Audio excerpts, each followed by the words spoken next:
सकाळी मला बातमी कोणी पाठवली की कुठली तरी डॉक्टर आहे पुण्यातली आणि तिने माझं नाव घेतलं आणि मी तिला घटस्फोट घ्यायला सांगितलं. मी तर शॉक झाले, कारण अशा कुठल्याही बाईला मी ओळखत नाही, मी कधी तिला बघितलं नाही, मी कधी तिच्याशी बोलले पण नाहीये.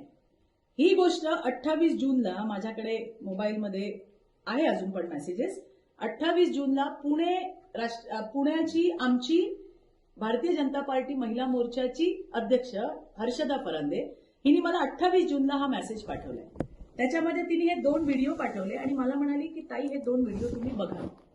आणि त्यानंतर 29 जूनला मी तिला मेसेज पाठवलाय की तिला गुन्हा नोंद करायला सांग पोलीस स्टेशनला. त्याच्यावर ती म्हणते हर्षदा फरांदे, त्या बाईशी बोलू ना, माझ्याशी डायरेक्ट नाहीच. हर्षदा असं मला म्हणते, हो ताई मी तिला सांगितलंय पण ती करते म्हणते पण अजून करत नाही, मी परत एकदा तिच्याशी बोलते. हे कोण म्हणते? हर्षदा. आता त्याच्यानंतर हर्षदाने मला ऑडिओ क्लिप पाठवली आहे, ती पण तुम्हाला मी ऐकवते, ऐका. ही आमची हर्षदा फरांदे बोलतीये, पुण्याची माझी अध्यक्ष. आणि ती त्या बाईच्या ती जी बाई आहे, ही जी कोण बाई आहे माझ्यावर आरोप करणारी, ती मला नाही भेटली, ती हर्षदाला भेटली. आणि हर्षदाच्या मार्फत ती माझ्याशी, म्हणजे या केस संदर्भात आम्ही बोलत होतो. हर्षदाने काय म्हणते ते बघा. मी बोलले त्या महिलेशी परत एकदा, तर तिचं असं म्हणणं आहे की मी कुठेही प्रकारची पोलीस कंप्लेंट करणार नाही, कारण तिला तिच्या नवऱ्यापासून डिवोर्स नको आहे.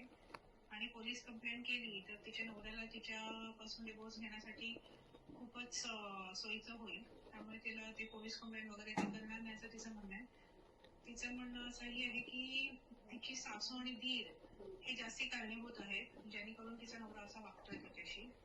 तर ती म्हणते की जर सासू आणि दीराला आपण काय करू शकलो तर ह्या सगळ्या गोष्टी थांबतीलही. आणि त्यांच्या कुठल्या जालना डिस्ट्रिक्टमध्ये त्यांचं सासर आहे तिचं, आणि तिथे कोणतरी कुचे नावाचे आमदार आहेत आणि त्या कुचे नावाच्या आमदारांचा ह्यांना खूप मोठा सपोर्ट आहे तिच्या सासूला आणि तिच्या नंदेला. तिची नणंद तिचे सरपंच आहे. त्यांना फक्त जर आपण कुचेंना जर तुम्ही बोललात किंवा असं काही करू शकलो आपण, तर मला वाटतं की त्या सगळ्या गोष्टी एकदा बघायला पाहिजे. तर कसं करूया तुम्हीच सांगा ते. हे हर्षदा मला सांगते ऑडिओ क्लिपवर पाहिजे. मी तिला काय केलंय, पोलिसात ती जाणार नाही तोपर्यंत आपण मदत करू शकत नाही.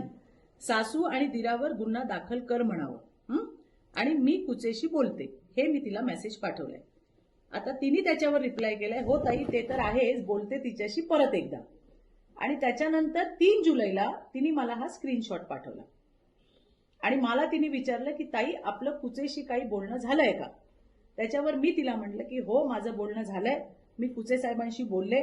ते मला म्हणाले ताई असं अजिबात मी त्यांना मदत करत नाही, लिहिलेलं आहे मी तिला.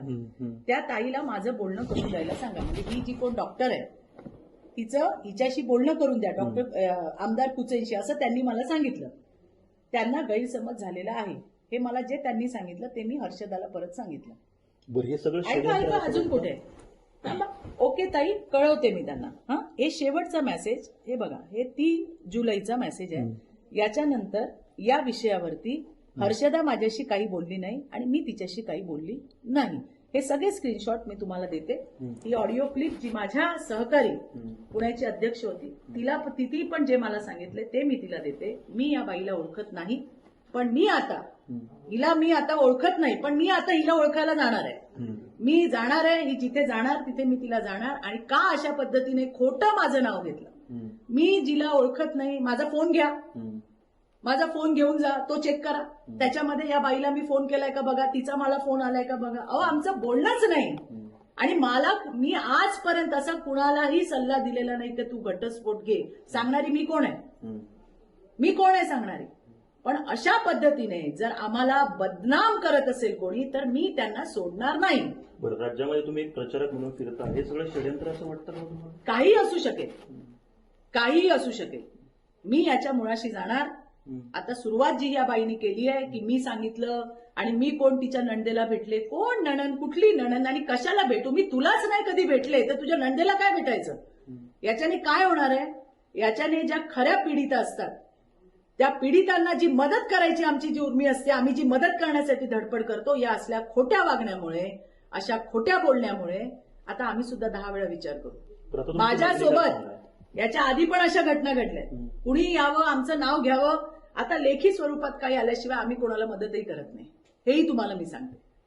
त्याला कारणीभूत या अशा महिला आहेत. ही जी कोण डॉक्टर आहे तिला मी भेटायला जाणार आहे, तिला मी विचारणार आहे, बाबा तुला मी कधी भेटले, तुला मी कधी सांगितलं तू घटस्फोट घे, तू कोण आहेस हे मला माहिती नाही. आणि असं असताना धदांत म्हणजे मला कमाल वाटली की बिनदिक्कत एकदम म्हणजे कसं काही कोण कोणाचं नाव घेऊ शकतं. सकाळी उठायचं कुणीतरी आपल्याला सांगायचं अरे चित्रताई तुमची कुठली बातमी चालली, अरे कुठली बातमी, नाही नाही ती कोण पुण्याची बाई आहे तिने असं केलं. कोण बाई आहे ही.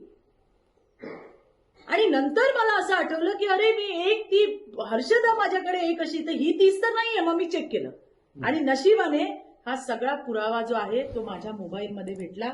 हा बघा इथे आमची हर्षदा फरांदेचा हा नंबर आहे, ही आमची चॅटिंग आहे, हे तिने पाठवलेले व्हिडिओज आहेत, हे त्याच्या डेट्स आहेत, या संबंधामध्ये शेवटचं बोलणं कधी झालं ती सुद्धा 3 जुलैची तारीख आहे. जुलै गेला, ऑगस्ट गेला, सप्टेंबर गेला, ऑक्टोबर गेला, नोव्हेंबर संपायला आला आणि आज त्या बाईला आठवलं की चित्रा वाघने मला सांगितलं की घटस्फोट घे.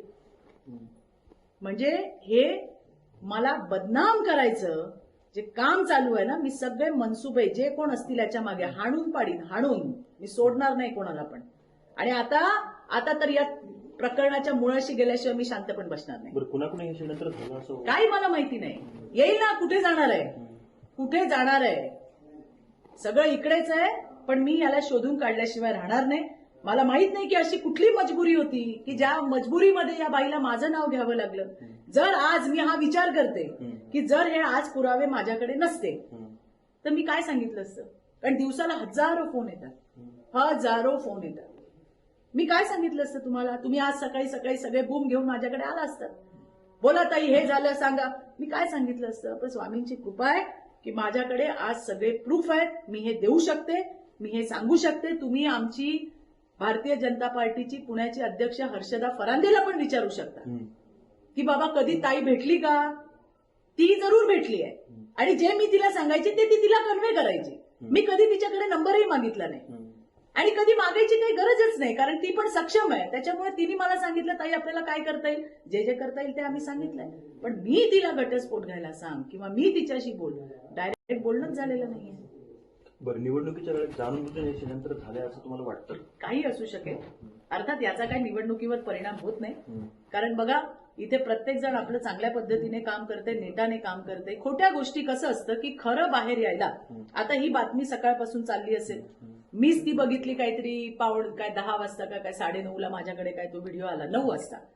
तोपर्यंत हे जे खोटं होतं हे गावभर फिरून आलं होतं. बरोबर आहे. आता तर मी सांगितलं जेव्हा मला कळालं. त्यामुळे खोटं फिरून यायला काय वेळ लागत नाही फार. शेवटचा प्रश्न, तुमची मागणी काय आता. नाही मागणी काय असणार आहे, मी स्वतः त्या बाईला जाऊन भेटणार आहे. कोणाकडे मागणी करणार मी. तू म्हणालीस ना की मी तुला बोलले घटस्फोट घे, तू म्हणालीस ना मी तुला भेटली बोलली, तर आता मी तुला येऊन भेटणार आहे. तू कुठे असशील तिथे मी भेटणार आहे. तू कुठे सर्व्हिस करते तिथे मी येते, तुझ्या घरी येते, तू जिथे, आणि तुम्हाला सगळ्यांना घेऊन जाणार आहे. म्हणजे मी एकटी पण नाही जाणार. पुन्हा म्हणणार आम्हाला धमकवलं, मला चित्रा वाघने धमकावलं, मला मारलं, असं व्हायला नको. त्यामुळे जे होईल ते तुमच्या सगळ्यांच्या समोर होईल. मी पुण्यामध्ये जाणार आहे, या ताईला भेटणार आहे आणि मी तिला विचारणार आहे की बाबा तुला काय मी केलं किंवा कधी भेटलो, हे तर आता विचारल्याशिवाय मला पण झोप लागणार नाही. त्यामुळे मी याचा पूर्ण पाठपुरावा करणार आहे. धन्यवाद. आमच्या सोबत आपण बघितलं की त्यांच्यावर जे झालेले आरोप आहेत त्यावरचं त्यांचे स्पष्टीकरण. माझं सहकारी माऊली नितीन थोरात, वैजापूर, छत्रपती संभाजीनगर.